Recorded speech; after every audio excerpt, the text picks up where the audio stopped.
আশুলিয়ার ধামসোনা ইউনিয়নকে আধুনিক ও উন্নত জনপদ হিসেবে গড়ে তোলার লক্ষ্য নিয়ে আলেম সমাজের সঙ্গে মতবিনিময় সভা করেছেন চেয়ারম্যান প্রার্থী আলহাজ মোহাম্মদ ইসরাফিল হোসেন। বাইপাইল এলাকায় আয়োজিত এই সভায় আলেম ওলামা, স্থানীয় গণ্যমান্য ব্যক্তি এবং বিভিন্ন শ্রেণী পেশার মানুষ অংশ নেন। ধামসোনা ইউনিয়নের চেয়ারম্যান পদপ্রার্থী হিসাবে নির্বাচন করব চিন্তা ভাবনা করছি। সেজন্য আমাদের এই এলাকার যত ওলামায়ে কেরাম আছে ওনাদের সহযোগিতা চাওয়া, ওনাদের দোয়ার জন্য আমাদের আজকের এই অনুষ্ঠান। আমি তো কোনো রাজনৈতিক দল করি না, আমার তো কোনো রাজনৈতিক দলের কোনো পরিচয় নাই। সেই হিসাবে আমার তো একটু পরিশ্রম বেশি করতে হবে, আর সেই জন্য আর কি আমাদের আজকের এই ওলামায়ে কেরামদের নিয়ে আজকের এই মত বিনিময় সমাবেশ।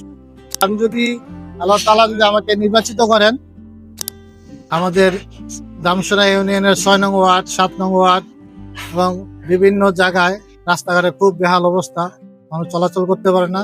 আমার প্রথম কাজ থাকবে রাস্তাগুলোর কাজ করা। সভায় ধর্মীয় মূল্যবোধ, সুশাসন এবং এলাকার উন্নয়ন নিয়ে গুরুত্বপূর্ণ আলোচনা হয়।